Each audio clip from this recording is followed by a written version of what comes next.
Welcome to this week's weekly briefing. We're sending out today the paper version, and I'm just going to take you through those news items and add a little more detail to each of them here on Friday, the 30th of April, the last day of the month. Okay, a reminder that parent-teacher Zoom calls are taking place next Wednesday, the 5th of May, and the following Wednesday, the 12th of May, between 3:30 and 4:30 p.m. They are an opportunity to have a return to school catch-up, see what they've been learning about, talk about the new curriculum, how we're teaching and learning and how we've developed that hugely, and just to see how they've settled in. If you want that option, it's there. If you don't need it, if you don't want it, that's fine. We're just making that extra call and that extra commitment as a modern thinking school. Okay, so take up that opportunity if you'd like it. We're not worried if not. It's there for you. But you need to contact school and give them your preferred email address for a Zoom link to be sent out. Okay, so you have a few more days to sort that. Second thing, just a reminder, school is closed on Monday. It's Bank Holiday Monday, it's May Day. People's busy lives, people can forget it's actually Bank Holiday and school's closed, but it is. And we'll open again on Tuesday the 4th of May. Item number 3, we haven't been told this, but we've seen on the odd road sign, and we've been told by the odd person, we've had a look, that Oxford Road, which runs at the, what I would say, at the top of school, where you arrive on the morning via the playground, the road that runs parallel to both the playground and the field, we believe is closed or closed to some extent on Monday the 10th, Tuesday the 11th and Wednesday the 12th of May, which is just over a week's time. If that's the case, it will cause some disruption to cars wanting to drop off and pick up. Just please be aware of that. If you can go on foot, I think that's a good way forward for those few days. And if you can't because you're too far away or you have to be somewhere at 9:10, then just consider where you're going to park and that it's safe to do so and that it's also reasonable to do so from a resident's point of view. Okay, I know no more than that, you know as much as I do, but we just wanted to put that out there that might be a problem for those 3 days. Okay, next thing, we're now able to get back up and running with what I would call our field trips, our visits. We've planned a good number of those for our new curriculum. Again, most notably, we're trying to track with the older children initially. We wanted to undertake the Year 3 field trip, the Superb Structures one, in the first week back after Easter, but we just didn't quite have the go-ahead in time, which I'll be honest frustrated us because we knew we were safe and ready to do so, but we've had to write out to parents and rearrange that, which we've now done. And the Year 5 one, we had said there was a provisional field trip taking place. Obviously we haven't contacted parents about that because unfortunately we couldn't do it at that point. We didn't quite have the clearance that we needed.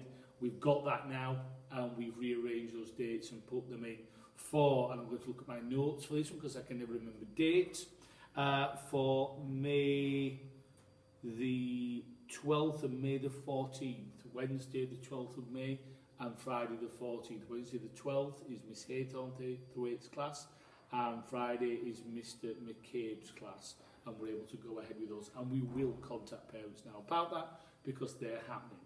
But as always, and it's at the bottom of the newsletter that I'm looking at now, all events are always COVID-19 dependent, and if things shift we will have to change and alter. That's been the world for the last year. So if it's provisional, you know what provisional means. That means it's not certain yet.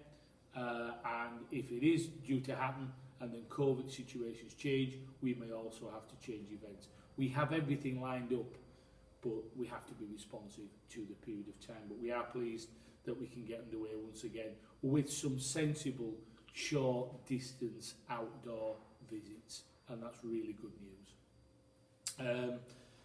Hotspots, punctuality hotspots are returning. It's something that we used to do before lockdown, and obviously we haven't done because we've had all the bubble arrivals and so on. But I feel that we're now in a position to do that. Arriving at school on time is imperative. It's not an option. You need to be here for the start time of the school day. And our new Year 6 prefects that have begun their duties in the last week or so, have done an internal hotspot award system this week, but they're going to go back in the playground next week. You'll see them with their light blue hoodies, and they'll hand out tickets to children who come to them and provide their name and their class, and they go into a special draw. We're trying to yet ascertain what we want the prize to be.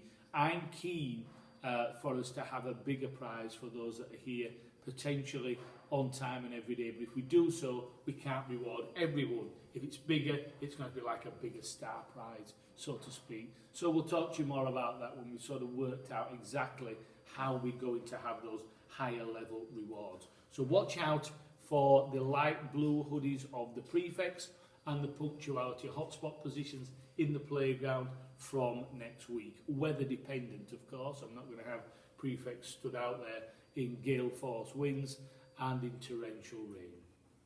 Last thing, just an update really on the COVID-19 routines and where we are with things. I have no intention to change anything at this stage for a simple reason. I want to see how transmission rates rise or fall, what the trend is in the local area as well as nationally. I think we all know that it's falling, and that's great news, but we're all conscious things are opening up. So I think we're all bracing ourselves for a little rise here and there in figures, and watching the hospitalisation rates that are linked to that, which I think are crucial. And sadly, of course, we all watch for the figures of people who have passed away as a result of COVID-19. Those are figures I'm looking at. I'm also taking advice constantly from the relevant sources, and as I feel it's appropriate to open some restrictions in school, I will do so. But I will not do it too early, and I will always veer on the side of caution. So in the weeks leading up to Spring Bank, it's likely that everything will at least stay the same. And if I can make some gentle changes in time, excuse me, I'm frogging my throat there. If I can make some changes in time, they will be largely outdoor based in the first instance. It's been sensible and manageable about what we do, but we are watching things, and where we can just open a few elements, we will do, but we're watching carefully, and we will veer on the side of caution. So at the moment, it's status quo regarding all those protocols. So a few headlines this week, a few key messages. I suppose the one last thing I'd leave you with is that with reference to COVID-19, we're very keen to get our school doors open again to parents. That doesn't mean just coming in the morning. It means coming in to see the story of the school. We have built something amazing here. We intended to show you all of that, for you to see that and to ask questions. We haven't been able to do that. I've made films, I've talked, we've sent out letters, the website is up to date, but we want to get you in, and one of the first things we'll look at when restrictions allow is how we can get potentially small numbers in to see the fabulous story that we are undertaking, and to talk about teaching, learning and curriculum, which is what we're here for. And we're looking forward to doing that. We have plans, we're just waiting, as I said before, for restrictions to allow that to happen. So that's just a little addition to the notes for this week. Okay, we'll see you after Bank Holiday Monday on Tuesday the 4th of May. Take care.